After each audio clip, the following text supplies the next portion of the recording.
This is a question from the Stowe campus, and it'll say, it says, how do you respond to non-believers who accuse Christians of being hateful to people who support lifestyles that are not according to the precepts of our faith? I think this is a very important question, and they all are really. I'd be a dishonest person if I said to you that that question doesn't worry me, that I don't even think about it. In fact, we as a team, our entire team, people like Nabil Qureshi, Michael Ramsden, Oz Guinness, Amy Ori Ewing, our entire speakers team have often sat around a table and said, you know, how do we deal with this very trying social issue of our time? And even though the word is not used here, the idea is, you know, the homosexual lifestyle and all that has come about in our time, how do we as Christians deal with it? So Joe, if you don't mind, I'd like to take an extended answer on this. You know, let me give you about 3 panels of an answer. The first panel is the logical problem. The second panel is what I call the theological problem. And the third panel is what I would call the relational problem, how you communicate it. So let me take, first of all, the sociological issue here. What is the problem now? We talk about tolerance. So when I was at one of the prestigious universities, somebody went to the microphone and asked this question. And I said to the person, I said, I will be glad to answer your question if you will first answer mine. What kind of a culture are we living in? You have to define it for me. I said, as far as I know, there are 3 cultures in relation to absolute. The first culture is called a theonomous culture, where the law of God is supposedly so embedded into our hearts that we all emotively or otherwise think in the same categories. Once upon a time, we would talk about the natural law in those categories, natural law. We believe these truths to be self-evident. The early framers believed in the natural law. We don't believe in natural law anymore, but we used to talk about it, and that's a theonomous culture. Theos, God, nomos, law. Sometimes the Indian culture will get close to that. It's not always the case, but they sort of, dharti ke aadmi is what they will say. We are people of the soil. And the idea of respect for parents and all of that, they consider to be self-evident, ingrained in the heart of man and so on. But we don't believe in the theonomous culture in the West. So what's the second kind of culture? The second kind of culture is a heteronymous culture.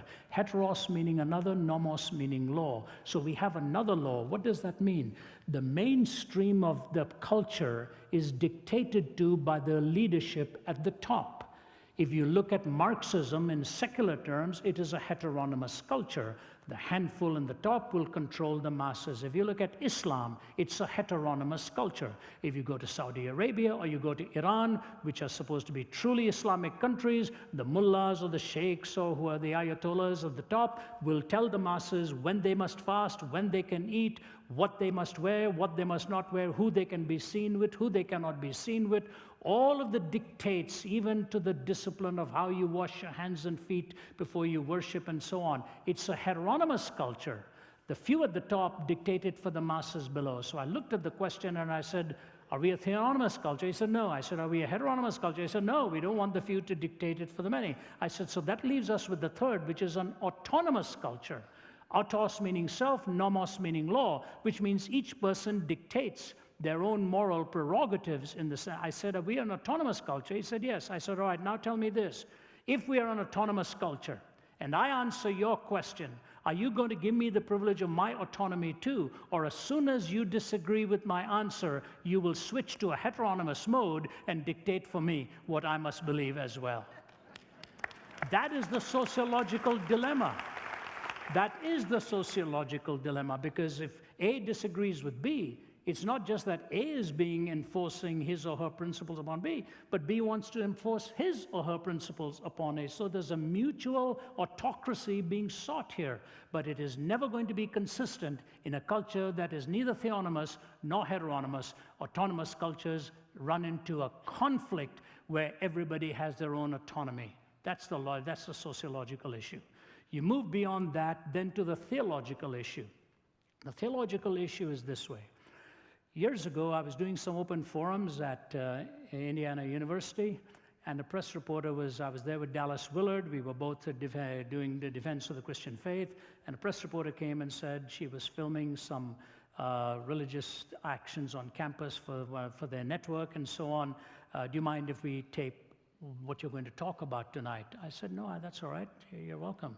But then she startled me by saying, we'll only be there for about 5 minutes, and then we'll be packing up and leaving. I hope we won't disturb you. And I thought, well, this is what the news does with a talk, takes 5 minutes of it, and then tells people that this is what was said, you know? I thought, okay, I wasn't going to argue with her. I said, ma'am, you're welcome to leave. Just tell your crew to be very quiet, because once I get into the thick of it, I really don't like the distraction, and they'll be quiet, slipping out, I'll be okay. She stayed the whole time, stayed for the whole talk, stayed for the Q&A. And then she said, can I walk you back to where you're staying? I was staying on the campus. I said, right. And she was walking with me. It's quite dark at this time. And she says, I have a question for you. I said, is this on the record or is this an off-the-record question? She said, no, this is for me. I said, so you promise me this is just between you and me, you're not going to print these answers? She said, no. Okay. I said, all right, I just want to know. And so she said, you know, I have a problem with Christianity, and here's my problem. Christians are generally against racism, but when it comes to the homosexual, they discriminate against the homosexual. How do you explain that? I said, I find your comments so interesting. In the first part of the question, it's an ism you're talking about. In the second part of the question, you particularize it with an individual. So I'm just fascinated by that, but that's okay. I said, here's what I want to say to you. The reason we believe that discrimination ethnically is wrong is because the race and ethnicity of a person is sacred. You do not violate a person's ethnicity and race. It is a sacred gift. And the reason we believe in an absoluteness to sexuality is because we believe sexuality is sacred as well. And that's why we make our choice that same way. I said, you will help me if you will tell me why you treat race as sacred and desacralize sexuality. She was very quiet. She said, I've never thought of it in those terms. Here's what I want to say to you. Marriage, as God has given it to us, and if you take the whole corpus of the worldview, is the most sacred relationship into which you will enter. Because love is given one word in English, but there are 4 words in the Greek. Agape, eros, storge, and agape, phileo, storge, and eros. Agape is God's love. Phileo is friendship love or brotherly love. Storge is protective love or parental love. Eros is romantic love. I said, do you realize marriage is the only one that pulls these 4 together? Agape, phileo, storge, and eros. I said, and if you take agape out of that, eros is gone for whatever you want to do. Romantic love becomes redefined. And to us, the Bible gives the sacredness of marriage as Christ is to the church, the bridegroom and the bride. And in that sacredness and the beauty of a consummate relationship between a man and a woman, as it is shown in the singular commitment of the marital vow, I do and I will. When you say I do to the one, you say I don't to all of the others. And you say I will to one, you're saying I won't to all of the others. So any departure from that beauty and sacredness of the 4 confluences of love is a biblical notion of what it really means to be married.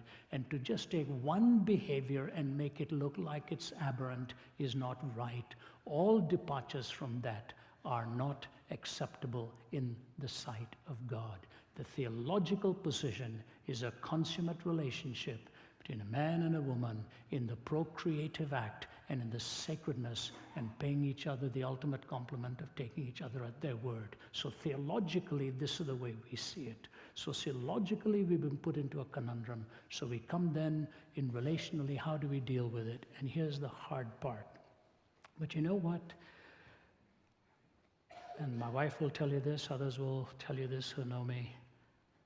I accept people with a love and a genuineness, regardless of what their view is on anything, if it's different to mine. I have learned to love humanity. I can put my arm around a person who has a different view on marriage or a different view on politics or whatever, and just say, God gives you the most sacred gift of the prerogative of choice, but God does not give you the privilege of determining a different outcome to what the choice will entail. The consequences are bound to the choice. And you go right back to the book of Genesis, and it tells you, you do what is right, will you not be accepted. But if you don't, sin stalks at the door, desires to have you. And so when I look at the sacredness of marriage, any change from it, from the biblical point of view, is a departure from the biblical mandate. But at the same time, the Bible commands us to love even those with whom we disagree. And our responsibility as the church is never to hate the individual. Our privilege is to love. And only God can change the heart of a person. And God is the ultimate judge. And in a pluralistic society, let us as Christians be both light and salt and learn to love one another. And let God be the judge over all of us. He is the one who is pure in his judgments. We can make errors. Those are the 3 panels I want to leave with you.